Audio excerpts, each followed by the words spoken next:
Hello दोस्तों, आप सबको स्वागत है आपके अपने यूट्यूब चैनल स्टडी मंथन पर। दोस्तों, आज मैं लेकर आया हूँ आपके बीच साइंस की क्लास। मैं रेगुलर आपके बीच में एक क्लास लेकर आऊँगा साइंस की। मैंने आपसे वादे किया कल कि एलडीसी का कोर्स, साइंस का कोर्स मैं कराने वाला हूँ। तो दोस्तों, मैं बताना जा रहा हूँ कि आपको एलडीसी साइंस साइंस का पहला टॉपिक आज पढ़ाने जा रहा हूँ, फिजिकल एंड केमिकल साइंस। इसके टॉप 50 क्वेश्चन वाक्य के साथ कराने वाला हूँ दोस्तों। इससे बाहर कुछ नहीं जाने वाला इस टॉपिक से, ये मैं गारंटी के साथ बता सकता हूँ दोस्तों। तो दोस्तों, हम स्टार्ट करते हैं। आज के केमिस्ट्री का पहला टॉपिक है फिजिकल्स एंड केमिकल साइंस से। तो दोस्तों, पहला सवाल है, लोहे पर जंग लगना किस प्रकार का परिवर्तन है? तो दोस्तों, इसमें ऑप्शन है भौतिक परिवर्तन, रासायनिक परिवर्तन, जैविक परिवर्तन, इनमें से कोई नहीं। तो इसका उत्तर दोस्तों आप सब बताइए, इसमें कौन सा परिवर्तन है? लोहे पर जंग लगना। लोहे पर जंग लगना दोस्तों एक रासायनिक परिवर्तन है। अब मैं आपको सिंपल वे में बताऊं, अगर भौतिक परिवर्तन और रासायनिक परिवर्तन क्या होता है। भौतिक परिवर्तन वो होता है जो अपनी भौतिक मतलब मूल आकृति, जैसे आकृति को चेंज करता है, लेकिन अपने आंतरिक गुणों को चेंज नहीं। जैसे रासायनिक परिवर्तन है, जैसा कोई नया पदार्थ नहीं बनता, नया पदार्थ बनता है वो होता है रासायनिक पदार्थ। और जो नया पदार्थ नहीं बना के अपनी आकृति में चेंज करे तो वो भौतिक परिवर्तन लेगा। लेकिन अब जब तक कोई नया पदार्थ नहीं बना तब तक वो रासायनिक परिवर्तन नहीं होता है। तो रासायनिक परिवर्तन वही होता है जिसमें कोई नया प्रोडक्ट बन जाता है। जैसे ये लोहे पर जंग लगना किस प्रकार, लोहे पर जंग लगना एक रासायनिक परिवर्तन हो, क्योंकि ये रासायनिक परिवर्तन कैसे हुआ? क्योंकि देखो, जो लोहे पर जंग लगी उस पे ऊपर बाहरी लोहे पर जंग लगना एक रासायनिक, क्योंकि लोहे लोहे और ऑक्सीजन की नमी के साथ मिलकर एक आयरन ऑक्साइड नाम का नया पदार्थ बना। मैंने क्या बोला? नया पदार्थ बनेगा तभी रासायनिक परिवर्तन में होगा, नहीं तो भौतिक परिवर्तन। तो इसमें देखो, लोहे पर जंग लगने के कारण रासायनिक परिवर्तन हुआ, नया पदार्थ बन गया ऑक्साइड, आयरन ऑक्साइड। इसके कारण ये रासायनिक परिवर्तन। अगला क्वेश्चन देखना, बर्फ का पिघलकर पानी बनना कौन सा परिवर्तन है? तो दोस्तों, इसका उत्तर होगा बर्फ का पिघलना। बर्फ की पिघल है तो वो पानी पानी रहा है, और बर्फ तो ये क्या हुआ? भौतिक परिवर्तन हुआ। इसमें रासायनिक कोई नया पदार्थ नहीं, भौतिक परिवर्तन होगा इसका उत्तर दोस्तों। इसकी व्याख्या देखते हैं। ये एक भौतिक परिवर्तन है क्योंकि इसमें केवल एक पदार्थ की अवस्था बदली है और पानी पानी को दोबारा जमा कर बर्फ किया जाता है। तो मतलब भौतिक परिवर्तन में ये होता है, जिस चीज कोई चीज चेंज हुई है उसको अपन वापस बना सकते हैं, तो वो भौतिक परिवर्तन होती है। लेकिन रासायनिक परिवर्तन में हम ऐसा नहीं कर सकते कि आप वापस उस चीज को बना सकते हैं। अब इसमें जैसे बर्फ का पिघला पानी पानी बना है, तो इसमें वापस पानी को ठंडा करके बर्फ बना सकते हैं, तो ये भौतिक परिवर्तन हो गया। आगे चलते हैं दोस्तों, अगला क्वेश्चन थर्ड। उसमें क्या है? दूध से दही दही का जमना कौन सा परिवर्तन है? कैसा परिवर्तन है दूध से दही जमना? दोस्तों, ये है रासायनिक परिवर्तन। क्योंकि एक बार दूध से दही जमने के बाद वापस दही को दूध में नहीं परिवर्तन कर, तो ये कौन सा परिवर्तन? रासायनिक परिवर्तन हो गया। और इसकी व्याख्या, दूध से दही बनाना एक रासायनिक परिवर्तन, क्योंकि दही के रासायनिक गुण दूध से अलग होते हैं और इसे वापस दूध नहीं बदला जा सकता, इसलिए ये कौन सा परिवर्तन? रासायनिक परिवर्तन है। अगला सवाल दोस्तों, मोमबत्ती का जलना किस श्रेणी में आता है? मोमबत्ती का जलना किस श्रेणी में आता है? तो दोस्तों, इसमें भौतिक और रासायनिक दोनों गुण पाए जाते हैं, क्योंकि मोमबत्ती पिघलना भौतिक परिवर्तन, और जबकि धागे और मोम का जलकर गैस पैदा करना एक रासायनिक परिवर्तन। तो अगर आ जाए मोमबत्ती का जलना किस श्रेणी में आता है, ये सवाल बहुत बार रिपीट हो चुका है, तो ये वेरी वेरी इंपॉर्टेंट सवाल है। मोमबत्ती का जलना किस श्रेणी में आता है? तो इसका आंसर होगा भौतिक और रासायनिक दोनों। अगला सवाल, मैग्नीशियम रिबन को जलाने से बनने वाली सफेद राख क्या है? मैग्नीशियम ऑक्साइड है, मैग्नीशियम क्लोराइड है, मैग्नीशियम सल्फेट या मैग्नीशियम कार्बोनेट। मैग्नीशियम रिबन के जलने पर बनने वाले सफेद राख क्या है? सफेद राख एक मैग्नीशियम ऑक्साइड है, MgO, मैग्नीशियम ऑक्साइड बनती है मैग्नीशियम रिबन के जलने पर। तो इसकी व्याख्या देखते हैं। मैग्नीशियम को हवा में जलकर ऑक्सीजन के साथ क्रिया करते हैं और मैग्नीशियम ऑक्साइड बनाता है, जो ये हवा के साथ क्रिया करके।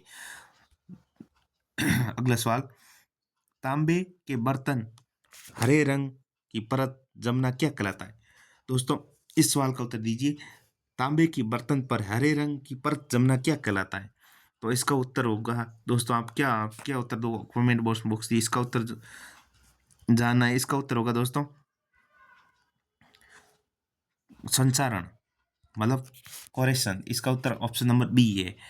तांबे के बर्तन पर हरे रंग की परत जमना क्या कहलाता है? तो ये इम्पोर्टेंट सवाल है, ये बहुत बार आ चुका है एग्जामों में, तो इसको थोड़ा ध्यान में रखना। तांबे के बर्तन पर हरे रंग की परत जमना एक संचारण का उदाहरण है। अगला सवाल दोस्तों, जब तांबे नम्न वायु के संपर्क में आता है तो कॉपर कार्बोनेट बनता है, तब एक रासायनिक परिवर्तन और संचरण का उदाहरण है। ये एक रासायनिक परिवर्तन है और एक संचरण उदाहरण है। अगला सवाल, कागज का फाड़ना कौन सा परिवर्तन है? कागज का फाड़ना एक रासायनिक नहीं भौतिक परिवर्तन होगा, क्योंकि फाड़ना कागज को आप जोड़ सकते हो, लेकिन इसमें कोई नया पदार्थ नहीं बना। जब तक नया पदार्थ नहीं बनता है तब तक कोई रासायनिक परिवर्तन नहीं हो सकता, इसलिए इसका उत्तर होगा भौतिक परिवर्तन। ठीक है, इसका उत्तर है भौतिक परिवर्तन। अगला सवाल, अगला सवाल 8 नंबर देखते हैं। भोजन का पचना एक कौन सा परिवर्तन है? रासायनिक या भौतिक या एक प्रतिवर्ती क्रिया है? प्रतिवर्ती क्रिया है। तो इसमें आपको उत्तर क्या होगा? तो दोस्तों इसका उत्तर होगा रासायनिक परिवर्तन। भोजन का पाचन डाइजेशन सिस्टम, मतलब हमारा भोजन पाचन होता है तो वो एक नए रूप में पदार्थ के रूप में बनता है, तो उसे रासायनिक परिवर्तन कहते हैं। भोजन के दौरान भोजन में जटिल अणुओं एंजाइम मदद की एक सरल अणु में टूट जाता है। इस टूट जाना ये एक स्थायी बदलाव है, इसलिए ये रासायनिक परिवर्तन हो गया। अगला सवाल दोस्तों, लोहे पर जंग से बचने के लिए उस पर जिंक परत चढ़ाना क्या कहलाता है? लोहे, मतलब लोहे पर जंग लाजा लगती, उस पर जंग से बचने के लिए जिस जिंक की परत चढ़ाई जाती है उसको क्या कहलाता है? क्रिस्टलीकरण कहा जाता है, या सदलेपन कहा जाता है, या क्विंडन कहा जाता है, या वाष्पीकरण? तो इसका उत्तर होगा दोस्तों यसदलेपन। यसदलेपन, गलानी इसको बोलते हैं इंग्लिश में, गाल्वेनाइजेशन। यसदलेपन, इसका आप ध्यान रखना, ये वेरी इंपॉर्टेंट सवाल है, क्योंकि गैल्वेनाइजेशन प्रक्रिया में लोहे पर जिंक की कोटिंग की जाती है ताकि लोहा हवा और नमी से सीधे संपर्क में न आए। अगला सवाल, फिटकरी से शुद्ध क्रिस्टल प्राप्त करना कौन सा परिवर्तन है? दोस्तों फिटकरी से शुद्ध क्रिस्टल प्राप्त करना कौन सा परिवर्तन है? तो इसका उत्तर होगा भौतिक परिवर्तन। भौतिक परिवर्तन कैसे? क्योंकि क्रिस्टलीकरण एक भौतिक परिवर्तन है, क्योंकि इसमें पदार्थ शुद्ध अवस्था में प्राप्त किए जाते हैं लेकिन नया रासायनिक पदार्थ नहीं बनता है। देखो ये ऑप्शन, ये इस कारण से ये क्रिस्टिकल प्राप्त करना कौन प्राप्त हुआ? भौतिक परिवर्तन। अब है फलों का पकना। फलों का पकना, अगला सवाल है, फलों का पकना कौन सा परिवर्तन है? आपने ये सवाल भी बहुत बार देखा होगा। फलों का पकना एक रासायनिक परिवर्तन है। फलों का पकना, फलों का पकना कौन सा रासायनिक परिवर्तन हो गया? अब देखो फलों को पकने के अंदर मौजूद रासायनिक स्थायी बदलाव जिसमें स्वाद और मंद में परिगंध बदलती है, जिसके कारण ये एक रासायनिक परिवर्तन है। अगला सवाल दोस्तों, पानी में नमक का घोलना कौन सा परिवर्तन होगा? अब इसमें आप बता सकते हो, पानी है, पानी के अंदर अगर नमक को घोला है तो ये कौन सा परिवर्तन है? ये भौतिक परिवर्तन, क्योंकि इसमें नया पदार्थ कोई थोड़ी अपन वापस पानी से नमक अलग कर सकते हैं ना, और तो ये भौतिक परिवर्तन होगा, सीधी बात है। अगला सवाल, लकड़ी का लकड़ी का जलना कैसा परिवर्तन है? ये देखो दोस्तों, ये वेरी इंपॉर्टेंट सवाल है। लकड़ी का जलना एक रासायनिक परिवर्तन है। लकड़ी के जलने पर राख और धुआं बनाती है। इस नए पदार्थ को दोबारा लकड़ी प्राप्त करना असंभव है, इसलिए रासायनिक परिवर्तन होगा इसका उत्तर। अगला सवाल दोस्तों, बादलों का बनना कौन सा परिवर्तन है? बादलों का बनना कौन सा परिवर्तन है? तो ये भौतिक परिवर्तन है। बादलों का परिवर्तन भौतिक, क्योंकि बादल बनना एक जल चक्कर की भौतिक प्रक्रिया है जहाँ पानी भाप बनकर संघनित होता है, तो ये भौतिक परिवर्तन है। अच्छा, वो सेम ये बर्फ बनना वो एक भौतिक परिवर्तन है, उसी तरह बादलों का बनना भी एक भौतिक परिवर्तन, क्योंकि बादलों का बनना एक जल चक्कर की एक भौतिक प्रक्रिया है जहाँ पानी भाप बनकर संघनित होता है, इसके कारण ये भौतिक परिवर्तन। अगला सवाल दोस्तों देखते हैं, सब्जियों के पकाने पर उनका नरम हो जाना कौन सा परिवर्तन है? भौतिक परिवर्तन है, या रासायनिक परिवर्तन है, या फिर दोस्तों अस्थायी परिवर्तन? इनमें से कौन सा परिवर्तन होगा? तो दोस्तों इसका उत्तर होगा ऑप्शन नंबर बी, कौन सा? ऑप्शन रासायनिक परिवर्तन, क्योंकि सब्जियों को पकाने पर उनका नरम हो जाना कौन सा परिवर्तन होगा? रासायनिक परिवर्तन होगा। सब्जियों को पकाने पर उनको रासायनिक परिवर्तन, क्योंकि एक नया पदार्थ बन जाता है। अगला सवाल,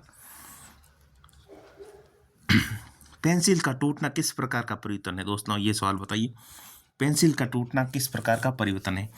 रासायनिक, जैविक, भौतिक या इनमें से कोई नहीं? तो दोस्तों ये पेंसिल का टूटना भौतिक परिवर्तन है। इसमें क्योंकि कोई नया पदार्थ नहीं बना ना, पेंसिल के टूटने एक लकड़ी और ग्रेफाइट के गुणों को कोई बदलाव नहीं आता ना, मतलब अलग तो हुआ लेकिन बदलाव नहीं आता है। बदलाव नहीं आया तो तब तक वो भौतिक परिवर्तन है, रासायनिक परिवर्तन में नहीं चेंज हो सकता है। अगला सवाल, प्रकाश संश्लेषण कैसी प्रक्रिया है? आप ये बताइए, प्रकाश संश्लेषण जो पौधे प्रकाश संश्लेषण करते हैं वो कौन सी प्रक्रिया है? तो ये एक रासायनिक परिवर्तन होगी, क्योंकि प्रकाश संश्लेषण एक रासायनिक परिवर्तन है। पौधे सूर्य प्रकाश में कार्बन डाइऑक्साइड और पानी से ग्लूकोज बनाते हैं और ये एक नई वस्तु बनाने वाली रासायनिक प्रक्रिया। अच्छा, इसी कारण ये कौन सा परिवर्तन होगा? रासायनिक परिवर्तन। अगला सवाल दोस्तों, ठोस ठोस जो है, ठोस मोम का पिघलना क्या है? तो दोस्तों इसका भौतिक परिवर्तन होगा या रासायनिक परिवर्तन होगा या स्थायी परिवर्तन है? तो इसका ठोस मोम का पिघलना। अब ये याद रखना, आगे एक पहले सवाल आया था क्या, इसमें तो भौतिक परिवर्तन, ठोस मोम का पिघलना भौतिक परिवर्तन है, लेकिन मोम का जलना रासायनिक परिवर्तन है। तो आप याद रखना, ये भी इम्पोर्टेंट सवाल है, क्योंकि पिछली बार मोमबत्ती का जलना कौन सा है? दोनों है। मोमबत्ती का जलना भौतिक और रासायनिक है, और ठोस मोम का पिघलना भौतिक परिवर्तन है। याद रखना, अच्छा सवाल है। अगला सवाल,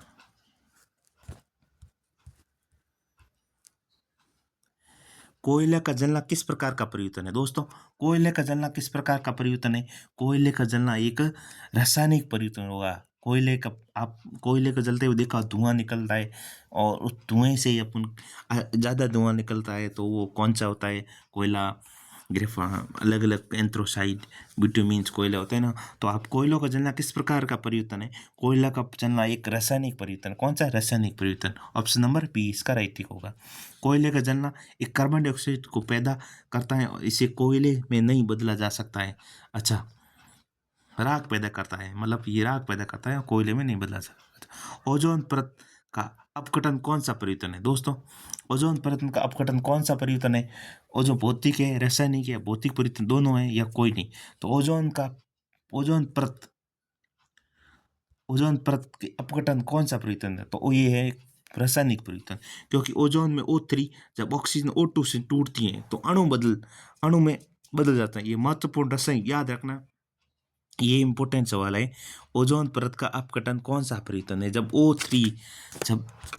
O3 O2 में टूटेगा तो वो मतलब पदार्थ अणु बदल रहा है ना, 3 अणु से 2 अणु जा रहा है, तो सीधी बात है कि नया पदार्थ बनाना है, तो रासायनिक परिवर्तन हो जाएगा। अगला सवाल,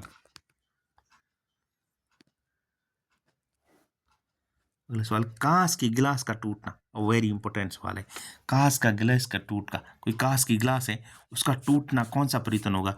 तो दोस्तों इसका टूटना हो जाएगा भौतिक परिवर्तन होगा, क्योंकि उसमें कोई आकार में बदलाव आया है, लेकिन कोई नया पदार्थ थोड़ी बना है ना। तो कांच का टूटना एक कौन सा परिवर्तन हो गया? भौतिक परिवर्तन हो गया। गुद्दे हुए आटे की रोटी बोलना कौन सा परिवर्तन? अच्छा, जो हमारा आटा गूंथते हैं ना उससे रोटी बनाना, तो ये भौतिक परिवर्तन होगा, उसके क्योंकि आकार में चेंज होगा, और नया मन थोड़ी बना है। बिना पकाए रोटी बेलना, मतलब अगर पकाने के बाद तो चेंज हो जाएगी, लेकिन आटा आपने गूंथ के रखा, उसको आकार में चेंज हो रहा है, रोटी के रूप में बना रहे हो, तो ये सिर्फ भौतिक परिवर्तन हुआ। अगला सवाल, भोजन को बासी होना या खराब होना, ये एक रासायनिक परिवर्तन होगा। दोस्तों जब भोजन पड़ा रहता है काफ़ी टाइम, बाद में वो सड़ जाता है, तो वो एक रासायनिक परिवर्तन में चेंज हो जाता है। भोजन का ऑक्सीकरण होने से उसका स्वाद गंध में बदल जाती है, उससे नए पदार्थ, ये एक रासायनिक परिवर्तन है। दोस्तों अगला सवाल, पानी से भाप बनना कौन सा परिवर्तन है? पानी से भाप, ये तो आप सिंपल सवाल है, इसमें भौतिक परिवर्तन है, क्योंकि पानी है, पानी H2 उससे वापस आप कभी बनता बर्फ से वापस गैस तो भाप बनना, भाप का बनना, तो एक भौतिक परिवर्तन हुआ, रासायनिक परिवर्तन थोड़ी हुआ। अगले सवाल, अगला सवाल, फटाकों को फटना किस श्रेणी में आता है? अब देखो, फटाको एक, पहले देखो, फटाके फटने से प्रकाश क्या क्या परिवर्तन होता है? पटाखे पर प्रकाश, ध्वनि, गैस उत्पन्न होती है। ये एक अनुत्तीर्ण रासायनिक अभिक्रिया। ये इंपॉर्टेंट सवाल है, आप इसमें गलत भी कर सकते हो। फटाकों का फटना वेरी इंपॉर्टेंट सवाल होगा ये। फटाकों का फटना वेरी वेरी इंपॉर्टेंट सवाल है। फटाकों का फटना किस प्रकार का परिवर्तन, किस श्रेणी में है? तो आप रासायनिक श्रेणी में करना, याद रखना दोस्तों, रासायनिक परिवर्तन।